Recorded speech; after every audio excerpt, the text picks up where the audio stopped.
నమస్తే, నేను మీ శివరామ్ రెడ్డి. ప్రస్తుతం మనం మల్కాజ్గిరి కాన్స్టిట్యున్సీలో ఉన్నాం. మల్కాజ్గిరి కాన్స్టిట్యున్సీలో ఈరోజు ఈటెల రాజేందర్ నామినేషన్ ఉంది.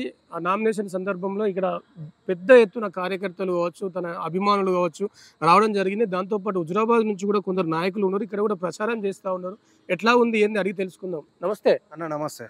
ఏం పేరు? మీ పేరు? రాచపల్లి వెంకటేష్ అన్న. వెంకటేష్, ఎట్లా ఉంది ఇక్కడ ప్రచారం? ఏమంటా ఉన్నారు? ఇప్పుడు ముగ్గురు అభ్యర్థులను పెట్టేసి ఆల్రెడీ నువ్వు కూడా ప్రచారం చేస్తా ఉన్నావు. అవునవును. తెలుసా నీకు? బీఆర్ఎస్ అభ్యర్థి తెలుసా? బీఆర్ఎస్ అభ్యర్థి అసలు కనిపిస్తలేరన్న. వాళ్ళకు పెద్దగా ప్రజలల్లో మన్నన లేదని చెప్పి వాళ్ళు ప్రచారం కూడా చేస్తలేరు. అభ్యర్థి పేరు ఈ పేరు అసలు ఆ క్యాండిడేట్లే తెలియదు. అసలు ఆ మరి అభ్యర్థిని పెట్టిరు అన్నది కూడా కొంత డౌట్ గానే ఉన్నది. రాగిడి లక్ష్మారెడ్డిని పెట్టిరు. సరే, కాంగ్రెస్ నుంచి అభ్యర్థి తెలుసా? సుంత మహేందర్ రెడ్డి అని కొద్దిగా పేరు అయితే వినబడుతుంది అన్న. అక్కడక్కడ సరే, ఇటు ఈటెల రాజేందర్ బీజేపీ నుంచి. ఇక ఆయన సుక్కల చంద్రుడు, తెలంగాణకు సుపరిచితుడు. ఇక చెప్పాలంటే ఇక్కడ డిపాజిట్లు ప్రత్యర్థులకు కరువు అవుతున్నాయి. 3 నుంచి 5 లక్షల డిపాజిట్ల ఓట్లతోని రాజేందర్ అన్న ఇక్కడ గెలవబోతున్నాడు అన్న. అరే, రాజేందర్ హుజురాబాద్ లోనే గెలవలే. ఇదే బీజేపీ పార్టీ టికెట్ ఇచ్చింది. చాలా మంది కామెంట్ కూడా చేస్తా ఉన్నారు, హుజురాబాద్ లో చెల్లని రూపాయి, మల్కాజ్గిరికి ఏం సంబంధం, ఆయనకి ఏం సంబంధం అంటా ఉన్నారు కదా. ఇది చేసింది ఒక లుచ్చా చిల్లర లఫుంగి, ఒక కౌశిక్ రెడ్డి అనే వ్యక్తి. గతంలో మొన్న సార్ మీద కౌశిక్ రెడ్డి అనేటోడు మొన్న మాట్లాడిండు, ఏంది ఇక్కడ చెల్లని రూపాయి మల్కాజ్గిరిలో ఎట్లా వెళ్తుంది అంటే, ఈడు గెలుసుడే గండమైంది. అక్కడ 20 ఏళ్ల నుంచి ఈటల రాజేందర్ అన్నను కడుపులో పెట్టుకున్నాడు. అక్కడ చిన్న మిస్టేక్ ఏం జరిగిందంటే, బీజేపీ నుంచి చరిత్రలో ఎక్కడ కూడా రెండు ప్రాంతాలలో క్యాండిడేట్ ఒక్కలే పోటీ చేసిన చరిత్ర ఎక్కడ లేదు. అది ఓన్లీ ఈటల రాజేందర్ గారికే దక్కింది. అక్కడ హుజురాబాదు, ఇటు గజ్వెల్ల. ఇక ఈ రెండిట్లలో వేసేసరికి హుజురాబాద్ లో కౌశిక్ రెడ్డి అనే దుర్మార్గుడు ఏమన్నాడంటే, వాళ్ళ భార్యను వాళ్ళ బిడ్డను ముందట పెట్టుకొని, మీరు గెలిపిస్తే విజయోత్సవ ర్యాలీకి వస్తా, మీరు లేకపోతే తెల్లారి నా శివయాత్రకు రండి అని చెప్పి వాడు బెదిరించిండు. వానికి గతంలో రౌడీ షీటరు, వాడు ఒక చిల్లర యాటిట్యూడ్ ఉన్నాడు. అయితే ఇక్కడ ప్రజలు ఏం ఆలోచించారంటే, హుజురాబాద్ ప్రజలు 20 ఏళ్ళుగా కడుపున పెట్టుకున్నారు. వాళ్ళు ఏం ఆలోచించారంటే, సెంటిమెంట్కు వాడు చచ్చిపోతాడు, వాడిని బిడ్డను చంపుకుంటాడు, వాడు పిచ్చినా కొడుకు అని చెప్పి అక్కడ గజ్వెల్ల రాజేందర్ అన్న బాజాప్తా గెలుతాడు. అట్టిగా ఈ పిచ్చినా కొడుకు బంగారం అటువంటి భార్యను బిడ్డను చంపుకుంటాడు. ఒకవేళ వీళ్ళని చంపేస్తాడని చెప్పి మా కాడ సెంటిమెంట్ ఉంటది అన్న. కడుపులో పెట్టుకుంటాం మేము, ఆపతున్నదంటే కడుపులో పెట్టుకుంటాం. ఈ పిచ్చోడు వాళ్ళని చంపుతాడు కావచ్చు అని ఓట్లేసిరు. అక్కడ దెబ్బ పడ్డది తప్పితే ఈటల రాజేందర్ అన్న తెలంగాణకే సుపరిచితుడు. ఈటల గెలిస్తే ఆ ముగ్గురు ప్రాణాలు పోవేమో. వాడే చంపు, ముగ్గురు ప్రాణాలను కాపాడింది. ఇప్పుడు రాజేందర్ అన్న ఇప్పుడు గదే ఇప్పుడు ప్రజలు కూడా ఆలోచిస్తారన్న. అట్టి ఇప్పుడు వాడు గెలిచినాక వాని వేషాలు రాజేందర్ అన్నకు ప్రోటోకాల్ లేకుండా ఎట్లయితే వేసిండో, వాడు అక్కడ చెల్లని రూపాయి అండి. ఇలా కౌశిక్ రెడ్డి అనేటోడు హుజురాబాద్ లో చెల్లని రూపాయి. చెల్లని రూపాయి అంటే ఇక వాడిని ఎత్తి మీద రూపాయి పెట్టినే పడుకున్నాడు. అదేంది అట్లా అంటున్నావు? ఆయన ఎమ్మడికి అంత పెద్ద క్యాడర్ ఉంది అక్కడ. క్యాడర్ ఎక్కడ గెలిపించారు కదా ప్రజలు. నేను ఒకటే, కేసీఆర్ అనే వ్యక్తి అక్కడ కోట్ల డబ్బులు ఎగజల్లి బై ఎలక్షన్లు చల్లిరు. మొన్నటి ఎలక్షన్ ఈటల రాజేందర్ అనేటోడు నాకు అసెంబ్లీలో కనిపించద్దు అని చెప్పి కేసీఆర్ ఇన్స్ట్రక్షన్స్ ఇచ్చిండు. ఆ ఇన్స్ట్రక్షన్స్ ప్రకారం అక్కడ ఉన్న నాయకులు, అసలు వాస్తవంగా ప్రతిపక్ష నాయకులు కూడా ఈటల రాజేందరే దేవుడు అంటారు. ఎందుకంటారంటే, ఈయన బై ఎలక్షన్ కు రాజీనామా చేస్తే వాళ్ళ జీవితాలలో వెలుగులు నిండినాయి. ఒక్కొక్కరు విపరీతంగా సంపాదించుకున్నారు.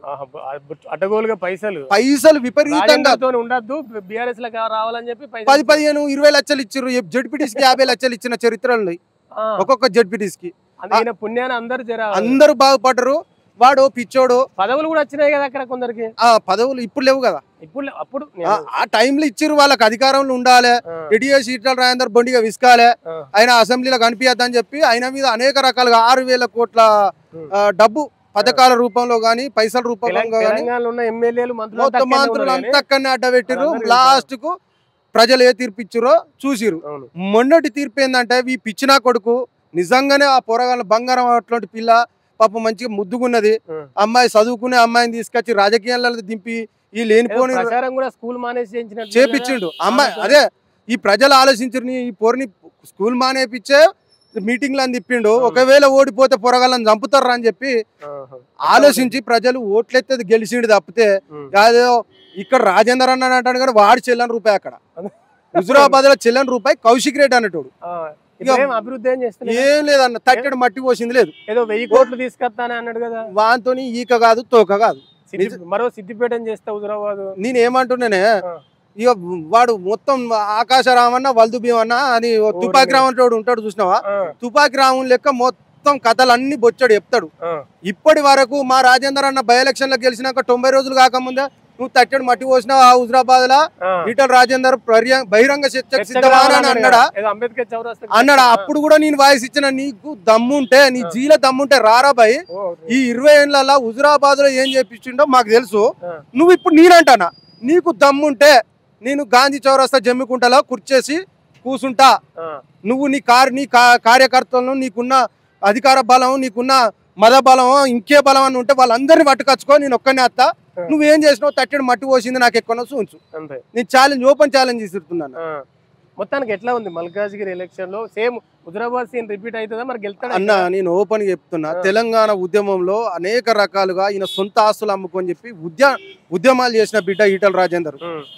2 సార్లు మంత్రి పదవులు అనుభవించి కరోనా టైంలో యావత్ తెలంగాణ వ్యాప్తంగా కేసీఆర్ అనేటోడు ఫామ్ హౌస్ లో అంటే మంత్రులందరూ ఎవరిళ్ళ వాడు అంటే ఈటల రాజేందర్ ఈ ప్రజలంతా నా బిడ్డలే అని చెప్పి ఆయన కుటుంబాన్ని పక్కకు పెట్టి యావత్ తెలంగాణ ప్రజలకు ఒక మనోధైర్యాన్ని ఇచ్చిన వ్యక్తి ఈటల రాజేందర్. ఇవన్నీ మర్చిపోతారన్న. ఇలా ఆస్తులు ఉండొచ్చు, తిరిగిండు, ఇలా ఆస్తులు ఉండొచ్చు లేకపోవచ్చు, కానీ మానవ సంబంధం అనేది రాజేందర్ అన్నకు తెలుసు.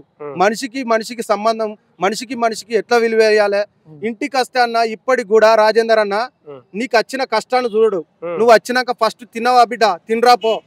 అది ఎంతటి కష్టమైనా, అది 10 లక్షల రూపాయలు కానీ అన్న, 10 లక్షల రూపాయల కష్టమైన నీకు ఎంత పెద్ద ఆపతున్నా కానీ కూర్చుండే పెట్టి ఆ కష్టాన్ని తీర్చినాకనే ఇంటికి పంపిస్తాడు.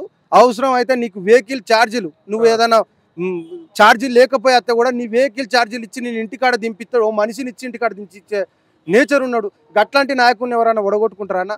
ఇక్కడ ఈ చుట్టుపక్కల ఈ మల్కాజ్గిరిలో చుట్టుపక్కల అందరికీ సుపరిచితుడు.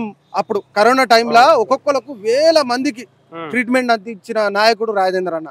వాళ్ళందరూ ఎక్కడికి పోయినా అన్న మా అబ్బాయికి కరోనా వస్తే నువ్వే అన్న కాపాడిందని చెప్పి గడపకు ఈయన బ్రహ్మరథం పడతారు. ఆయన నువ్వు గెలుతావు అన్న, నిన్ను ఆశీర్వదిస్తాం, మిమ్మల్ని కడుపులో పెట్టి కాపాడుకుంటాం, హుజరాబాద్ ప్రజలు మీకు మోసం చేయొచ్చు కానీ మేము కాపాడుకుంటాం అన్నా అని చెప్పి వాళ్ళు బ్రహ్మరథం పడుతున్నారు. అంటే ఇదే మల్కాజ్గిరికి ఒక చరిత్ర ఉంది. మల్కాజ్గిరి అంటే చాలా పెద్ద కాన్స్టిట్యూషన్, 35 లక్షల మంది ఓటర్లు ఉన్నారు ఇక్కడ. గతంలో కూడా మాజీ మంత్రి మల్లారెడ్డి ఇక్కడ గెలిచి మినిస్టర్ అయ్యాడు. దాని తర్వాత రేవంత్ రెడ్డి కూడా ఇక్కడ గెలిచి ఇప్పుడు సీఎం అయ్యాడు. ఒకవేళ ఈయన మల్కాజ్గిరి నుంచి గెలిస్తే నెక్స్ట్ జరిగేది ఏంటంటే అన్న, నేను ఓపెన్ చెప్తున్నా, తెలంగాణ ప్రజలు ఇక్కడ కేంద్రంలో నరేంద్రుడు ఉండాలి. మన హైదరాబాద్ యావత్ తెలంగాణ గడ్డ మీద రాజేంద్రుడు అన్నటోడు బతుకుతే తెలంగాణ ప్రజల కళలు బతుకుతాయి అని చెప్పి ప్రజలు ఆకాంక్షిస్తున్నారన్న. ఇక్కడ కొడంగల్ రేవంత్ రెడ్డి సరే అధికారంలో ఇవాళ ఉండొచ్చు ముఖ్యమంత్రి స్థానంలో, కానీ రేవంత్ రెడ్డి చరిత్ర ఏంది అనేది గతంలో ప్రజలందరూ చూసిరన్న. సరే ఇక్కడ బీజేపీ నాయకత్వ లోపం అదేందో మేము అధికారంలో రాలేకపోవచ్చు, కానీ ఇవాళ రేవంత్ రెడ్డిని నమ్మి ఓట్లేసే పరిస్థితి ఇక్కడ లేదన్న. ఇక మల్లారెడ్డి విషయానికి వస్తావా, ఆయన కబ్జా కోరు దొంగ ఒక జోకర్. తెలంగాణకే మన సినిమాలలో మెయిన్ క్యారెక్టర్ బ్రహ్మానందం ఎట్లయితే ఉంటుందో ఈ తెలంగాణ రాజకీయాలలో బీఆర్ఎస్ కు సెంటర్ పాయింట్ కమిడియన్ మల్లారెడ్డి. ఆయనను గాకోవాలని చూడాలి తప్పితే ఆయన ఏదో కొడుతోడు చేస్తాడంటే అదే ఇక అదేదో అంటారు కదా, హాస్యమైనటువంటి ముచ్చట అది. ఇక దాని గురించి ఎక్కువ మాట్లాడు కూడా వేస్ట్. మనం మొత్తానికి అయితే ఎంత మెజారిటీతో గెలవబోతున్నాడు? 3 నుంచి 5 లక్షల మెజారిటీతోని ఇక్కడ ప్రజలు బ్రహ్మరథం పడుతున్నారు, గెలిపించుకుంటారు. డిపాజిట్లు కూడా నాకు తెలిసి అధికార పార్టీకి కానీ ప్రతిపక్ష పార్టీకి కానీ అసలు డిపాజిట్లు కూడా రావన్న. మొత్తానికి సెంట్రల్ నరేంద్ర మోడీ ఉండాలా, రాజేందర్ అన్న గెలుస్తాడు, కేంద్ర మంత్రి కూడా అవుతాడన్న. ఇక్కడ ప్రజలు కూడా గెలిస్తే రాజేందర్ అన్నకు మంచి మంత్రి పదవి ఇస్తారు అనే ఆశ కొద్ది ఉన్నారు. రాజేందర్ అన్న గెలుస్తున్నాడు, అత్యధిక మెజార్టీతో గెలుస్తున్నాడు. రేపు కేంద్రంలో మాదే ప్రభుత్వం ఉంటది, అక్కడ నరేంద్రుడు ఉంటాడు, ఇక్కడ రాజేంద్రుడు కేంద్ర ప్రభుత్వంలో మంచి మంత్రివర్గంలో చోటు ఉంటది. తెలంగాణ ప్రజల ఆకాంక్షలు రేపు నెరవేరుతాయి. ఇలా కాంగ్రెస్ తోని ఉచిత అదేంది రుణమాఫీ అన్నది ఇప్పుడు కేవలం నోటి మాటకే మిగిలిపోయింది. ఆయన పథకాలు కానీ ఏదైనా కానీ చిన్న ఏదైనా పథకాలు ఉంటే ఇంప్లిమెంటేషన్ చేస్తాడు తప్పితే అంతకు మించి ఆయనతో అయ్యేది లేదు. ఇంకా నాకు తెలిసిన సమాచారం మేరకు ఈ పార్లమెంట్ ఎలక్షన్ తర్వాత ప్రభుత్వమే కూలిపోవచ్చు అని చెప్పి కొంత కాంగ్రెస్. విశ్వసనీయమైన సమాచారం ఉన్నది. ఇక అది మనం చూడాలి రాబోయే రోజులలో. Thank you.